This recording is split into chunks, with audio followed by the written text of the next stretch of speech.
Hello guys, today I'm gonna show you how to uh, disable and enable key lock in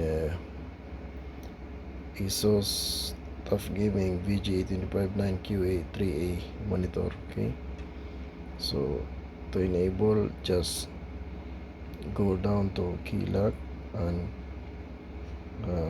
switch here in the back. Okay, there is in the back there is some here button that can go anywhere.